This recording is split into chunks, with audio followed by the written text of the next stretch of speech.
This podcast is a quest for well-being, a quest for a meaningful life through the exploration of fundamental truth.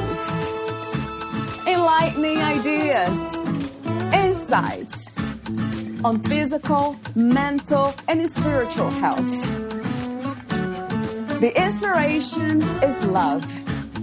The aspiration is to awaken new ways of thinking that can lead us to a new way of being well. Welcome to Body, Mind, and Soul Healing Conversations.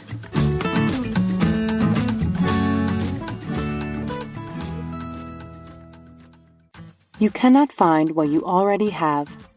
Valeria Teles interviews Matt Baker, the founder of the Institute for Nondual Shamanism, teacher, author, and speaker.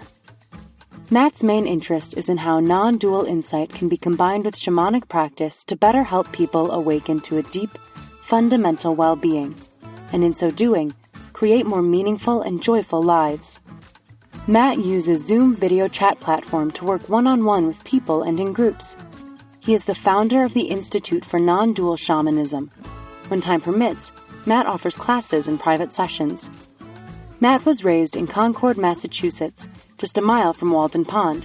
He received his Bachelor of Arts in International Relations with a minor in creative writing from Dickinson College in 1991. He lived in Italy for a year and has traveled extensively in Europe over the past 25 years. He received an MFA in creative writing from Arizona State University in 1996 and a master's in counseling and psychology with a focus on shamanism and adolescent development from Prescott College in 1999. Matt is a member of the order of Bards, Ovates, and Druids and graduated from their Druid training program in 2002. He is also a poet, novelist, and a non-dual and shamanic practitioner and teacher. As a professional, Matt has been an arts educator for 30 years and is the founder and head of school of Metro Arts, an art school with 250 students in 7th through 12th grades in Phoenix, Arizona. Metro opened in 1998 and is still thriving. Meet Matt at nondualshamanism.org and matthewthomasbaker.org. Here's the interview with Matt Baker. In your own words, who is Matt Baker? Well, right now, I'm moving into a time in my life where I'm doing some spiritual teaching around shamanism and mysticism. But in the past 30 years, I've been an arts educator, so a teacher. I've taught poetry and mythology and led my own art school for 30 years. So I'm transitioning to really the second half of my life right now and taking everything I learned in the creative process of building a school and the mystical kind of journey I went on in that process and turning it into a book and also another school called the Institute for Nondual Shamanism. So that's pretty much what's going on in my life right now. The second official question is about life. What is life to you? Not what life is about, but what is life? I think life is this extraordinary expression of the possibilities that exist in our universe. And so I feel like out of the formless sort of void and emptiness arises this extraordinary possibility that's taken forever to manifest. And so for me, I think it's like a gigantic creative project. It feels to me like awareness, pure emptiness and awareness, the awake quality of our being is essentially creating a giant art project that's awake. And we are it. And when we notice each other and we live through what our soul wants us to live, then the beauty and the potential that is enfolded inside our souls has a chance to unfold in the real world. And out of that are generated qualities that otherwise there'd be no way to generate. You know, if we just stayed in the celestial realm, if we didn't come into a biological realm, an earth realm, we wouldn't be able to really explore. Oh, wow. So this is the exploration or the manifestation of that dream to be in a human body. Yeah, pretty much. I interview so many people about spirituality, and we talk about the soul, the spirit, the source, God. Are you referring, when you say the soul, the same thing? Yeah, I have a cosmology like most people. Everybody's is, obviously a little bit different, but mine it breaks into several parts. You have, the self, which is, your personality that you built in this life out of your biology and your parents and your genetics, and also your soul. And then there's the immortal soul, which is this aspect, this transpersonal part of yourself that has more than one incarnation, probably at many levels of the universe over time. And that can be connected to, and I've definitely connected to it in meditation, and it rests in the heart. And it's full of compassion. And then I also have connected to a spiritual body that I would call, or spiritual self, which is in the center of the mind. And it's absolutely full of peace. And then there is just pure awareness, the water of awareness all around us. So I kind of have a very simple cosmology of self, soul, spirit, and awareness. And that seems to be working. It works. Right. And that's like that's my primary requirement with a cosmology is not what I think is going to happen, but what actually works. Yeah. Would you say that works in the same way for the people that you work with? Do they experience the same thing, or it's somehow different? No, I feel like it is. I think that everybody finds the sort of people that are the right fit for them. Yeah. And so when I explain this to people and we kind of exchange energies and stuff, they're able to interact with it. Another term for the soul is the inner beloved. And it's so the soul can kind of manifest as many archetypal facets. It's a pretty complex being, I would call it. Yeah. And I think of my soul having me. Rather than me having a soul, I think of my soul as having a me. And so my relationship with that aspect of myself is very much one of like, I'm if you might say that, and I use the feminine because it's just more convenient for me and feels more comfortable, that she manifests me. She's like my author and I'm her character in the world. And so we have, and we work together to experience life on earth. And in meditation, I can arise as her. I can go into a space and take on her view and perspective, and it's extraordinary. And being in that space is wonderful. But I can't stay there. I can't drive a car while I'm doing that. It would not be a good idea. It's too practical. Yeah. How did you come to these understandings or these insights, Matt? Would you call that an awakening? How did that happen? Yeah. It's been a process over the last 30 years. I mean, I spent a lot of time inside the Order of Bards, Ovates, and Druids, which is a wonderful esoteric Druid organization, and then a lot of reading and study. But I would say, the part about the soul in particular, it comes from a very small book called The Psychic Self.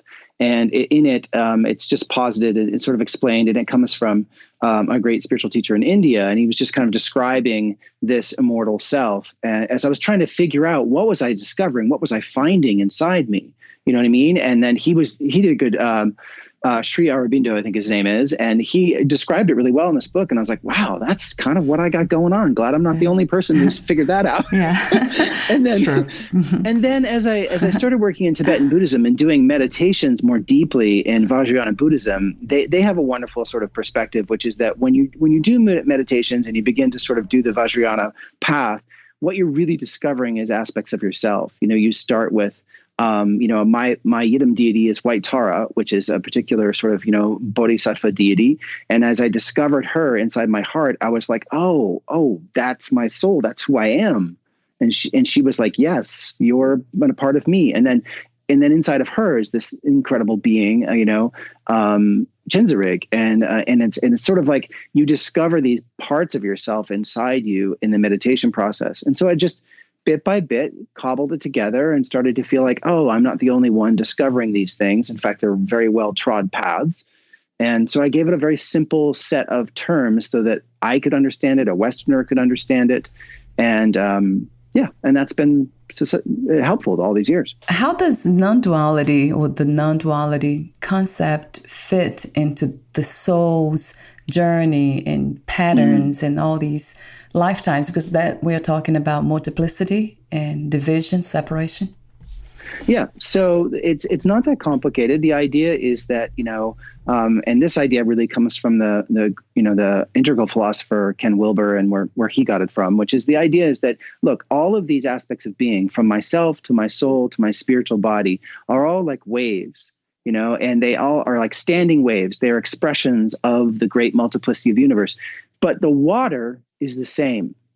it's all the same. The water's all the same. So it doesn't matter whether I'm talking to you, I'm using pure empty awareness that's awake to talk to you. And my soul, when I'm functioning from that level, it's also animated by pure empty awareness.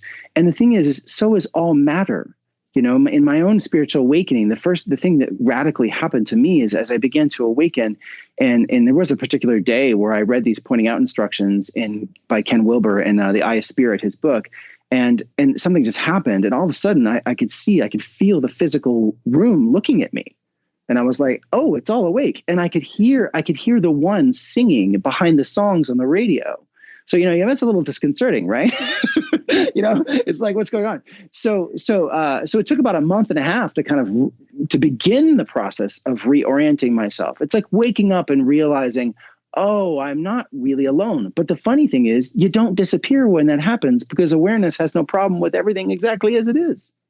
It never has. All that's really going away is this sort of conceptual framework that I call it, like when you're about 1.5, 2 years old, your brain and your mind grabs a hold of awareness, right?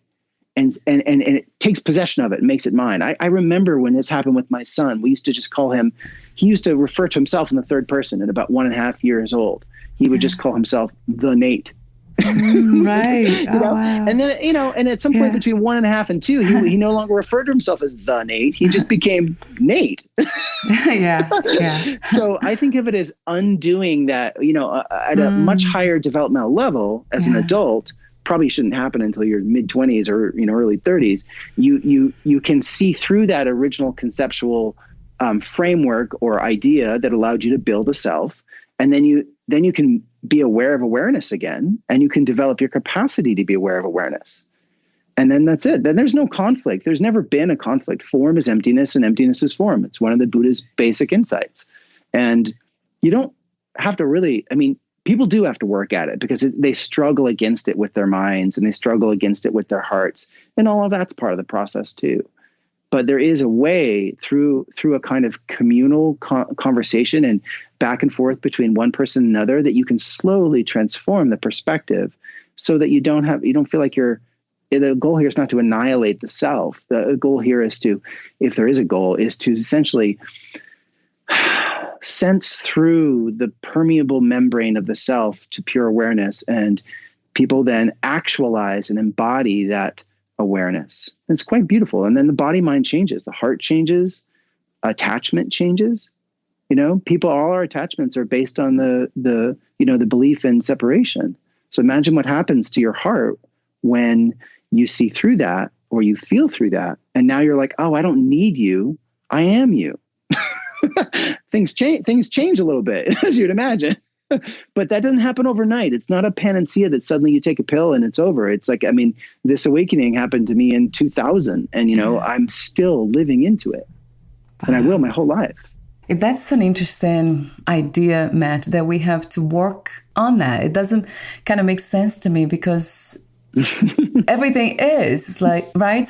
It's so not just one, but it's, there's no way that we cannot even talk about in a way, but you call it awareness or this absolute awareness. It's just, this is it, right? What's happening now is it. There's nothing we can do to improve it or add upon. This is the destination, if there is one.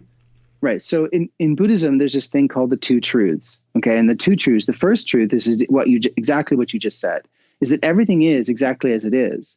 And there's nothing to improve or not improve. There's nowhere to go. There's nowhere to seek to find more of God because you've already got all of God.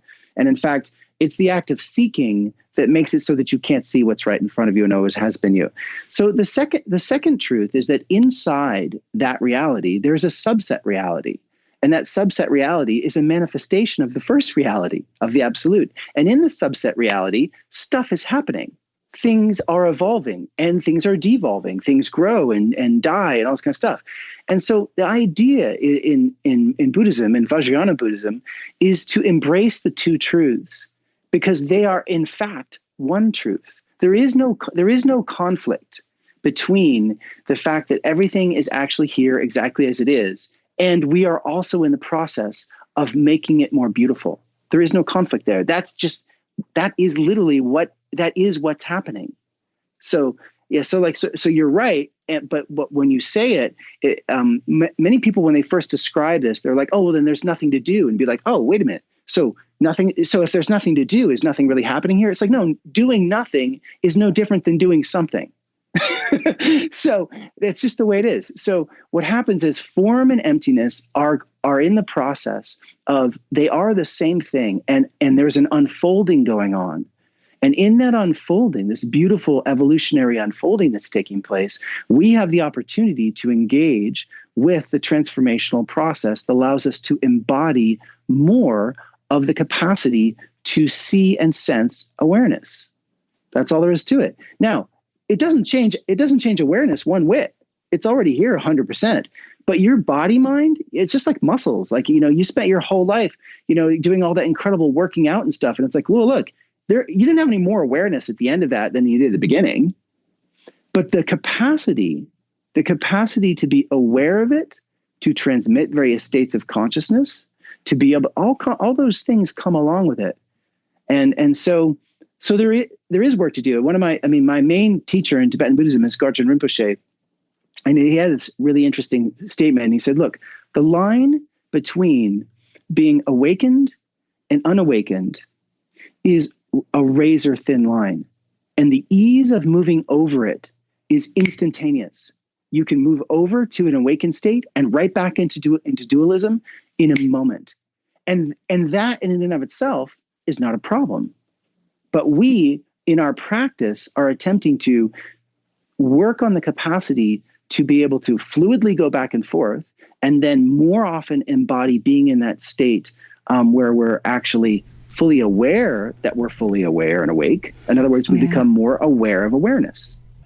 So what does it look like, Matt, if you can describe, how would you describe being aware that you are aware of awareness? Just like you said, flowing between those both realities. Yeah. So for me, there's I'm the kind of person who, and I think there's a number of different ways that the Buddhists have spent a lot of time studying this, the different ways in which people, or I should say manifestations of awareness inside of human being, interact with itself. So for me, I'm one of those people who I look outward and I interact and I sense awareness as a second person, like a you, like it, not it, but like you, like a person.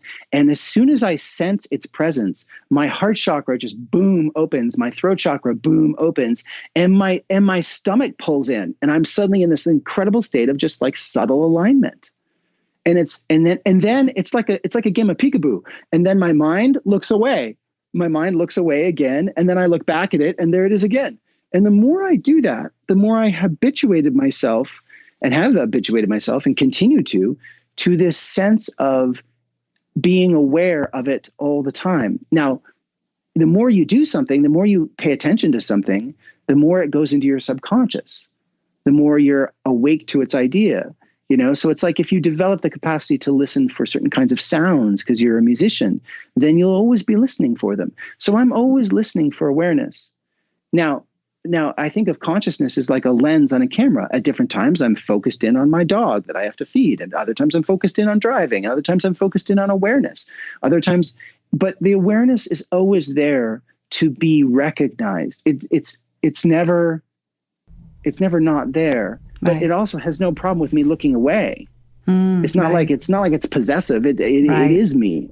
Right. It is me. So my experience of it is very much of like, the beauty of it is inside the body mind. For me, anyways, when I connect with awareness, there is an instantaneous alignment of recognition, like looking into the eyes of a goddess and knowing and being seen by her looking back at me. And then there's just love. Like, who didn't want that, right? Wow, it's a wonderful place to be, space to be. It is a subtly wonderful ways to play. There's many, many levels and layers of that. There's the bliss field, and you can do that with another person too. You can share that. That's the transmission of pure awareness. And so most people, though, when you look at it, when they look at you in the eyes, they don't know what to do with that, and they look away, and it's hard for them because there's a kind of longing for what I'm talking about inside people. And so the strongest connections I usually have are with children, like little kids, walking through, I don't know, some superstore or something. And like, some lady with 2 kids in the super thing will, go by with her cart, and the kids will look at me and I'll look at them, and we'll just be in a state of joy together. And then, and then they'll just go by, But it's, unless someone's coming to me as a student or someone who wants to practice specifically with the non-dual shamanic approach that I take, it's like, I'm not going to like, you don't need to like, I don't know.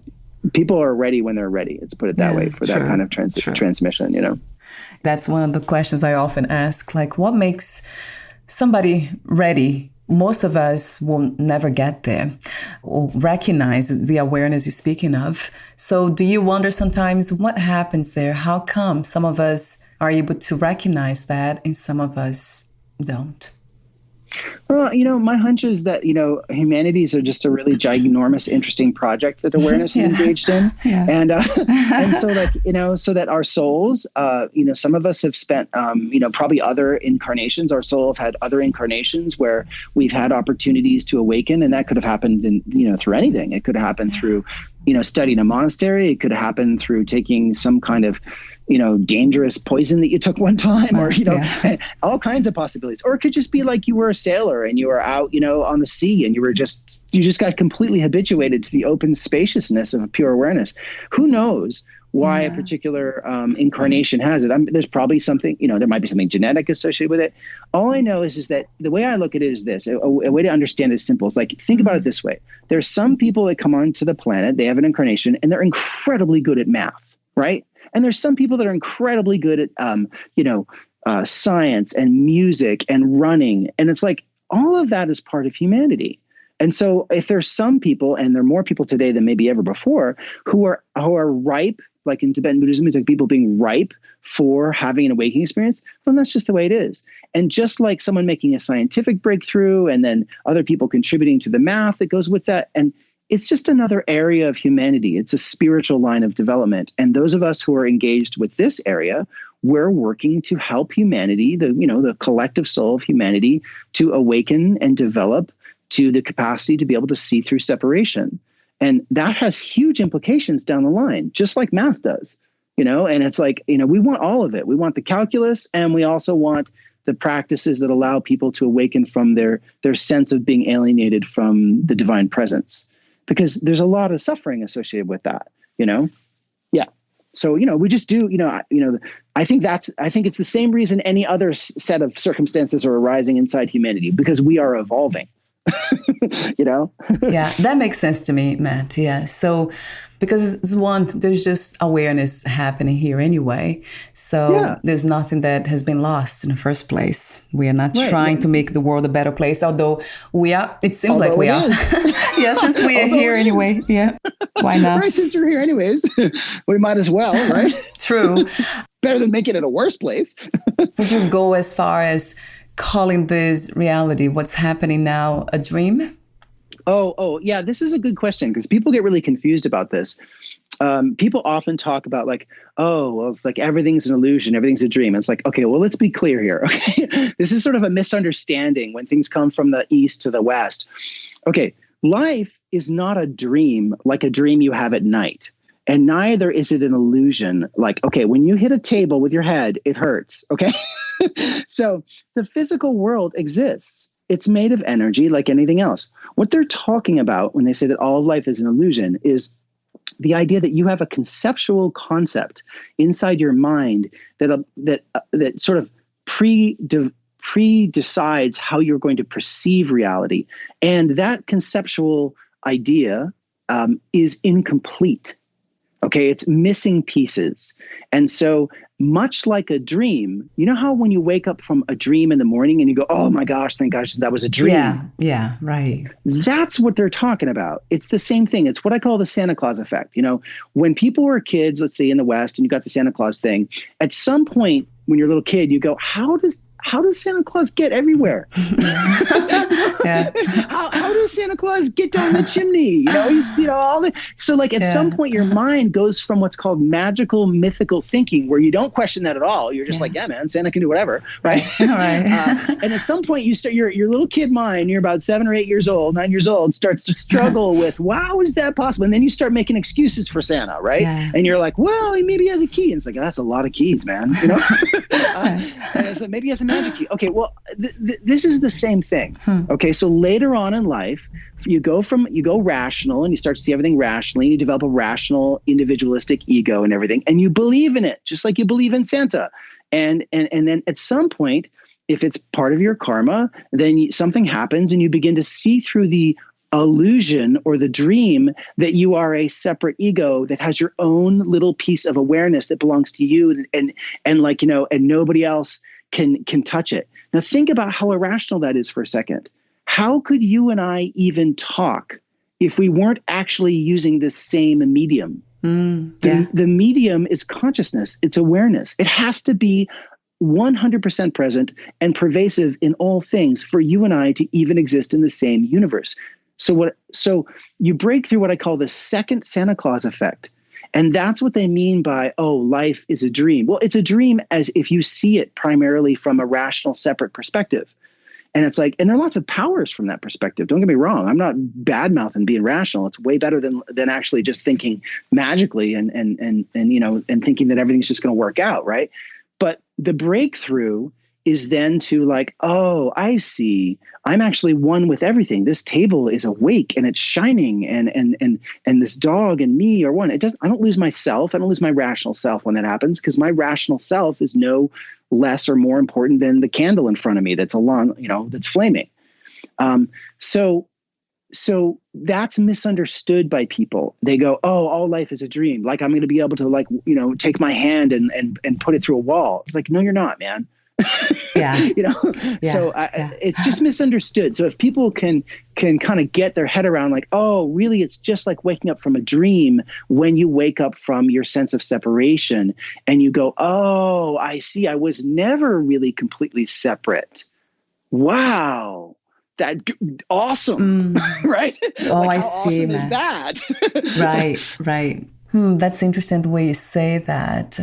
Would you say that, we can see that most people are still dreaming in a sense, or in the dream of separation, as you call it. Most of us it's just the dream of separation. That's okay. If most of us in this reality are still clinging or still dreaming that sense of separation, still believing that we are this separate entity and owning our own reality, then doesn't make this reality a dream in a sense that we're navigating? Because in my case, with my husband and people in my family, I feel like I'm the only one who kind of has some insights into this, that everything is connected, but nobody else does. So I feel like I'm in their dream a lot of times.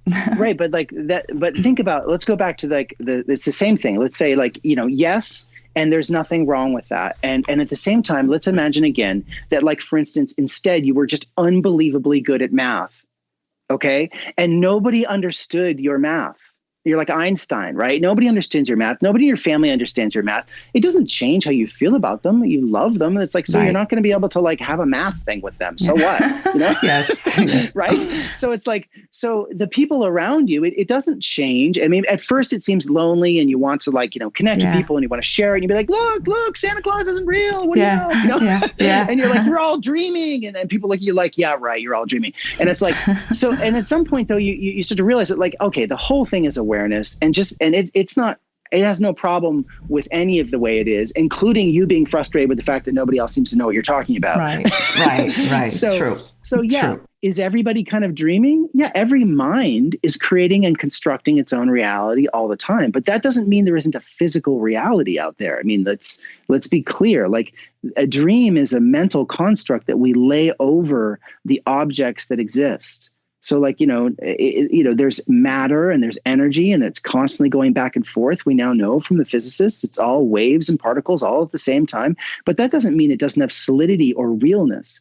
There's this thing that happens in the West. We have a very all or nothing kind of mind.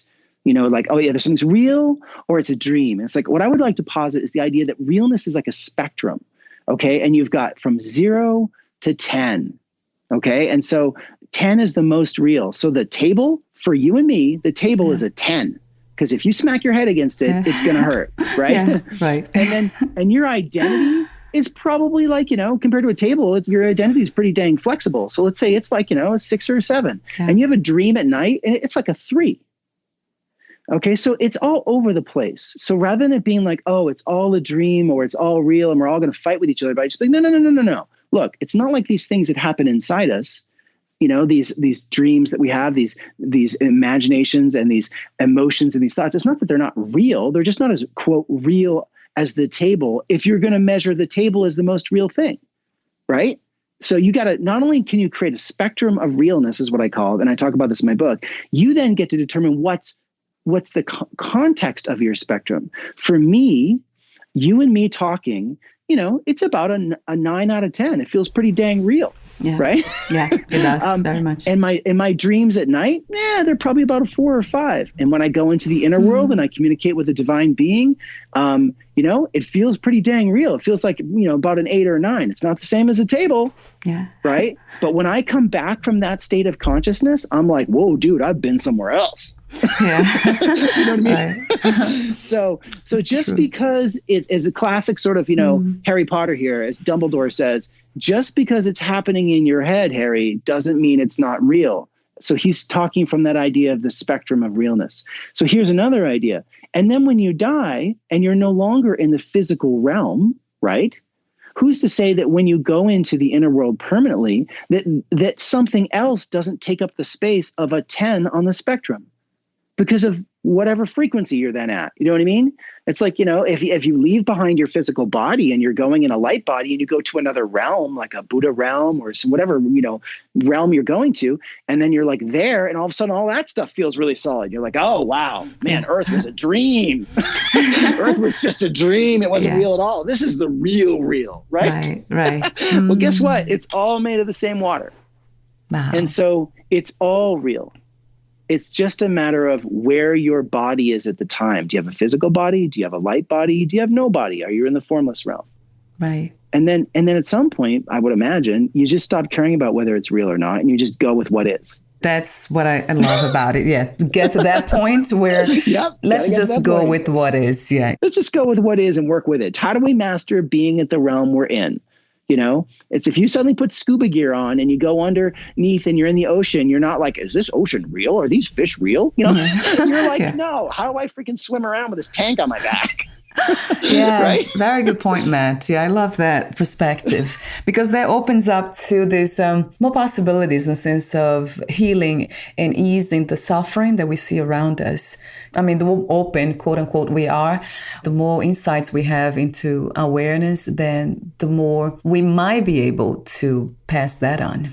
Not the opposite, right? The judgment of this is not real. And then. Yeah, I don't think that really helps because, unless you're planning on just, going somewhere, like it's like, man, we're here. It's like, and to say it's not real and it's all a dream is like, okay, that just think about how that feels to someone who, it's like if somebody said to you, you were doing arithmetic and someone came along and was, doing calculus and looked at your arithmetic and said, oh, that's just not real. That's not real math.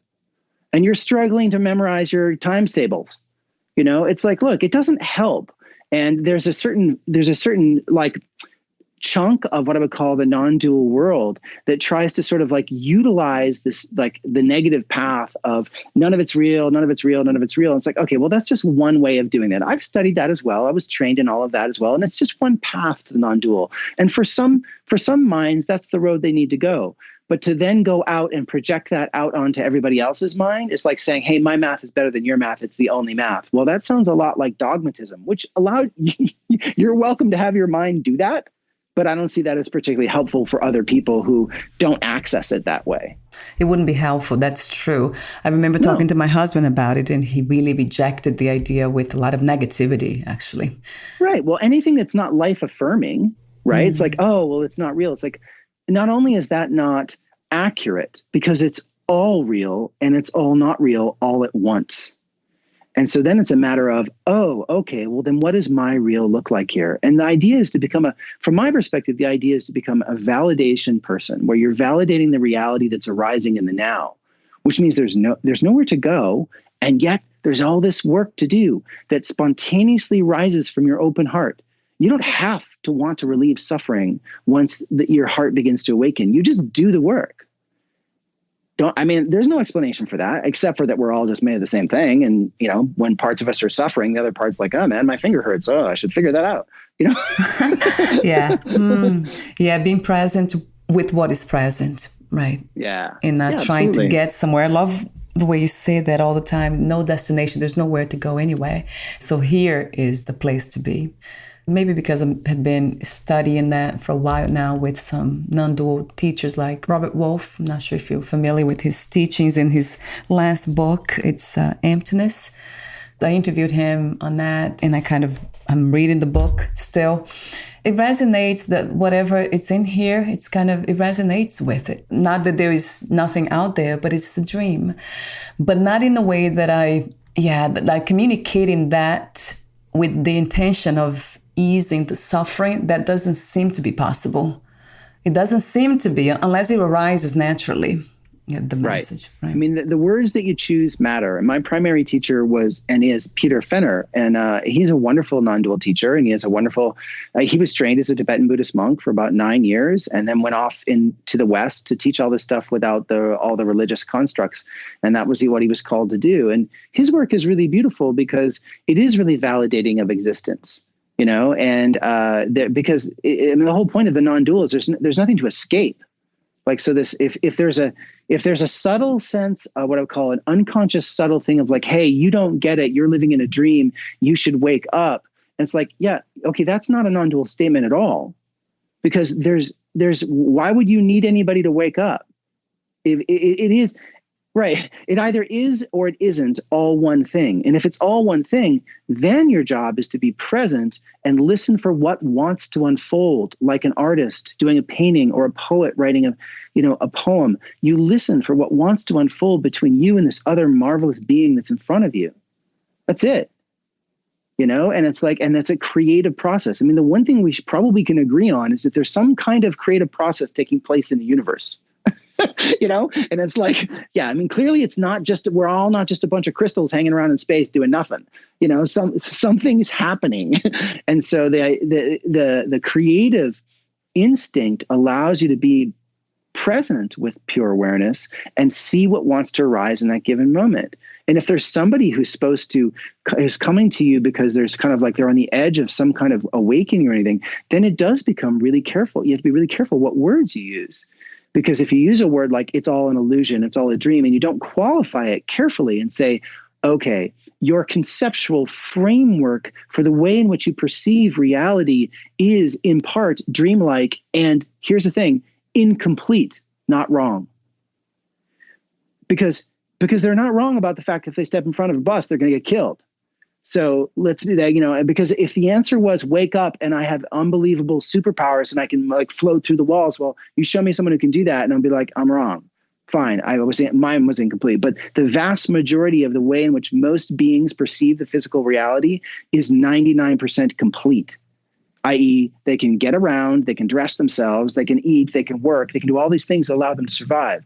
The 1% that they're not perceiving, which is that they're actually all one awareness, they don't need that, most of them, to survive. They need it to be happy. Right. Most of them, many of them. So I find it interesting the way you are explaining, passing on the message, because that opens up this space for more benevolence, I guess, and peace, absolutely. Non-conflict, because that doesn't help. You're right, coming from that place of everything's a dream, we don't exist, there's nothingness only. Although I find those statements very much true for some reason that I don't know why.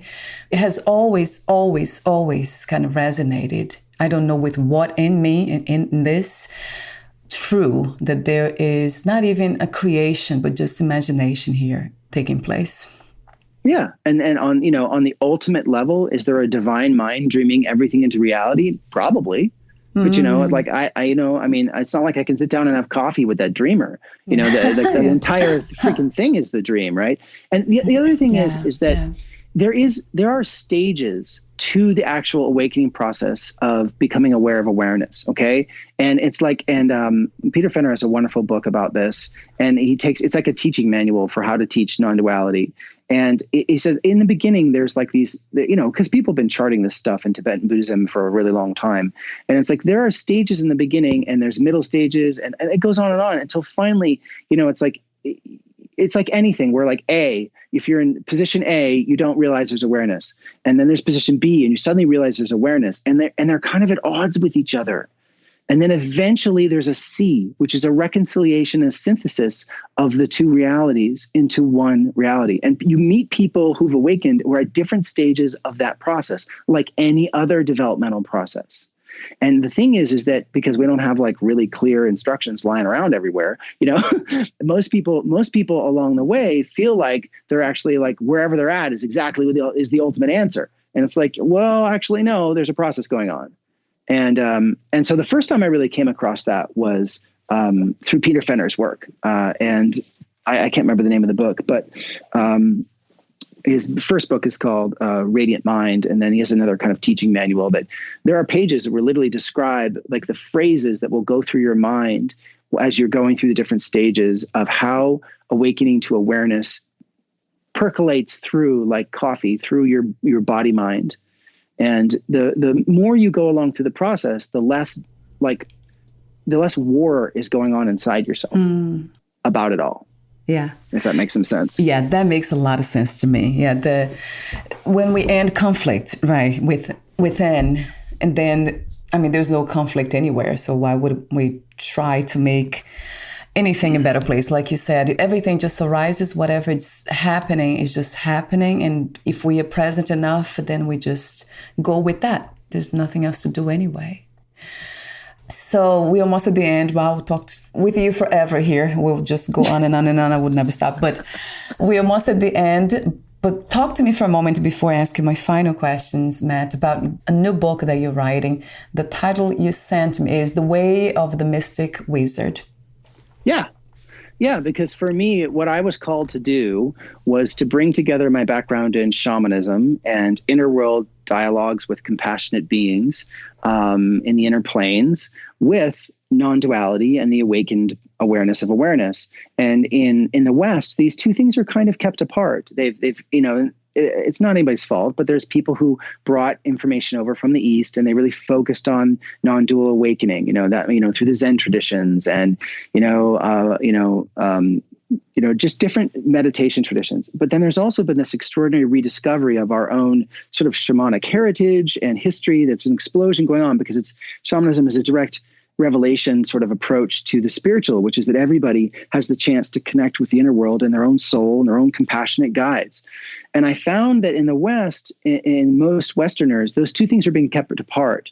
They were the people who were really drawn to shamanism that had no interest in awakening technology and awakening themselves in the same sense, even though they might have really powerful experiences, shamanic experiences, where of oneness, they didn't necessarily intend to embody that oneness or have a framework for it. And then you'd have all these people really interested in the non-dual and pure awareness and stuff, but like they have no sense of like, oh, how does that translate into something shamanic? How do I bring that into my life? How do I continue to transform myself and become helpful to my people around me? So the instinct that what happened to me is I got involved in Tibetan Buddhism, and I was looking at that and I realized, oh, these guys did it. Tibetan Buddhism is totally shamanism mixed with Buddhism. And like for them, there's no conflict. They're constantly dealing with like spirits and doing rituals and all kinds of stuff. And Westerners who see their stuff tend to think of it as just like typical, like they think of it as Buddhism. They don't realize how much shamanism is really there. And because most Westerners don't believe in the inner world, they don't experience it. They don't experience spirits and deities helping them out. But in Tibetan Buddhism, it's all over the place.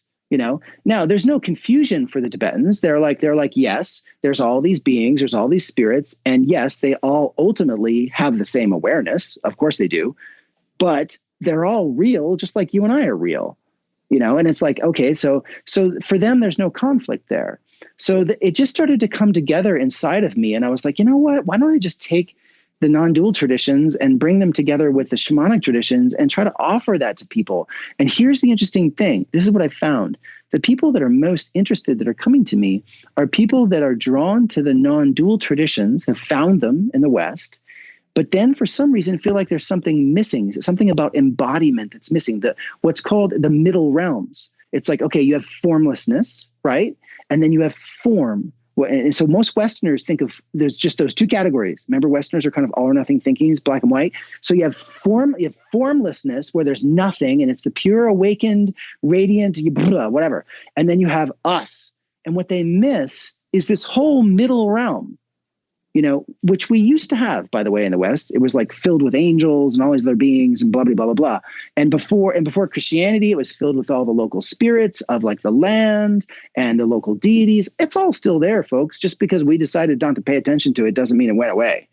And so my goal, or at least what I'm called to do, is to allow people to heal that rift that took place.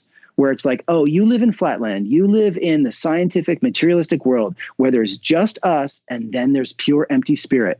And it's like, yeah, well, it's kind of like like standing outside a stadium full of people and being like, look, there's just me and then there's the air. And then someone's like, yeah, well, dude, what about all those people in the stadium? You're like, I don't know, man, what stadium? I don't know what you're talking about. Well, turn around and look. And then once you look, now you're dealing with the shamanic world. And so then what's the point? What's the purpose? Well, shamanism is about healing people. It's about getting direction and purpose in life. It's about understanding the multiplicity of reality in the physical realms and the spiritual realms and working together with them to fulfill our soul's potential. Nice. And like I said, there's nothing else to do. You don't have to do it. There's nowhere to get to because the non-dual is already perfectly 100% complete. But the point is even in the midst of 100% completeness, reality unfolds and the soul wants to engage. You were created to engage, not to just disengage. So there you go. And there's no conflict in that. And if you decide to not engage, that's your prerogative too, because guess what? Not engaging is just another form of engaging. I love that how it covers everything. Yeah. Yes, being aware of everything. It's okay. It's okay. Engage and not engaging. Everything is, right? Everything is. For you, then it's for you to figure out. Then you learn to listen into your heart, your soul. If you just listen to spirit, if you just listen to formlessness, it's just like everything's fine, leave it is. There is no instinct to go anywhere. But if you connect into your heart, your soul will have a longing to express itself in the world. That's why we have a soul. Otherwise, we wouldn't need one. That's a very, very good point, how you explore that in between life and death, right? If there's no beginning or end, but... Yeah. But in between formlessness and matter lives the world of the mind and the soul and the heart. And that's where the action is. I mean, the action's in the matter as well, because we have bodies, obviously. And the bodies are super important because you can utilize them to actually transform yourself and develop an energy body. And that energy body can hold really sophisticated, subtle states of consciousness, which make it easier to perceive pure awareness, make it easier to open your heart, make it easier to love others, make it easier to manifest things on the earth, all kinds of stuff. That is such a wonderful perspective and work you do, Matt. I never thought it that way. You. Yeah, shamanic practices with non-dual awareness, really, because there's no practice in non-dual. I never heard of that before. And you write about Tibetan Buddhism. That's what it is, right? It's totally what it is. Yeah. I mean, what it does is it allows for the possibility of a word that's not used very much in English. It's called transfiguration. Nice. So to be transfigured is to be utterly transformed into another kind of being. And so it's very much like the caterpillar to the butterfly metaphor. Yeah. Okay. So the idea is, it's like, look, we're not inventing something when we decide to engage with the caterpillar archetype of transformation. That is what nature is doing. That is what the universe, what pure awareness is manifesting through a physical universe with planets, with suns, with oceans, with air, with people. So for us to get on board, so to speak, and be like, oh, I see. And part of my engagement with reality is to, if I want to, is to go through the process of helping myself learn to transfigure myself. And it's like, oh, so that I can arise as a more enlightened being, a more awakened being, and more masterful, wise, powerful, and masterful. So that's why it's called the way of the mystic wizard, and it took me a long time to come up with those words. Mystic is kind of clear. Mystic is like someone who's after the nature of consciousness, the nature of the universe, trying to see through the illusions, right? And wizard is very clear as well. You think of, Merlin and Gandalf and Yoda and all the good witches, all these. It's like they're engaged with helping people find their destiny and transform and move forward. And so you bring those two things together, and you have what I think are the two things you need as a Westerner today, maybe as anywhere today, to be like fully engaged in reality and fully engaged in spiritual transformation. And it lays out a pathway of the mystic wizard that allows you to walk the path that I'm kind of describing, of finding your own way to embodiment and awakening. And it takes a lot of individual, commitment to do it, and connection to your own soul and connection to spirit. So, but that's the idea, is that it's built for people today, so that you don't have to go to a guru, you don't have to go to a monastery. It's like, no, you're going to live right in the heart and center of your life. And you can do this work, and you may find some spiritual companions to help you along the way. I certainly have mine, right? But that's very different from, I need to go join something. It's like, no. What you're connecting with is a stream of wisdom and insight that allows you to become the one who works with your own soul to transfigure you to become your own highest self in this life. Whatever that looks like for you, and embodying that in such a way that it's really creative, so that hopefully you can build a light body, an energy body over time that allows you, that when you die, it's full of energy, and you can carry that light body with you and all the love that you've generated and insight, that's the goal. It's been the esoteric goal of the West and the East forever, is to sort of wake up and continue on, not so that your ego self continues on. I mean, that self would get absorbed by your soul, and you become more of who you really are when you get absorbed by your soul, rather than losing who you are. Imagine losing all the annoying parts of yourself. That sounds like a pretty good. It sounds like a pretty good gig, doesn't it? It does, yeah, very much. That's a great benefit. Yeah, it's a really good benefit, right? No doubt. Yeah, no doubt. Yeah. Matt. So think of it as like we're building a soul. We're building the conduit between earth and heaven. Yeah. That's the way to go.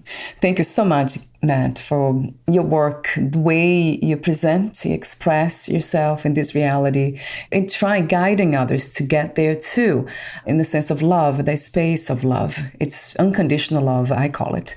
So I really appreciate that. Thank you so much again. You're welcome. Take care. Before we say goodbye, where can we find more information about you, your products, services, your book, and future projects? Just go to the Institute for Nondual Shamanism, and I started an institute to kind of do this, and it's just under nondualshamanism.org. Yeah, I do have those 2 links that you sent to me, so I'll have them on your podcast profile. Thank you so much again, Matt. We'll talk soon. All right, take care. Bye for now. Thank you for listening. To learn more about Matt Baker and his work, please visit nondualshamanism.org and matthewthomasbaker.org. To learn more about this podcast, please visit fitforjoy.org/podcast. Thank you again for listening, and bye for now.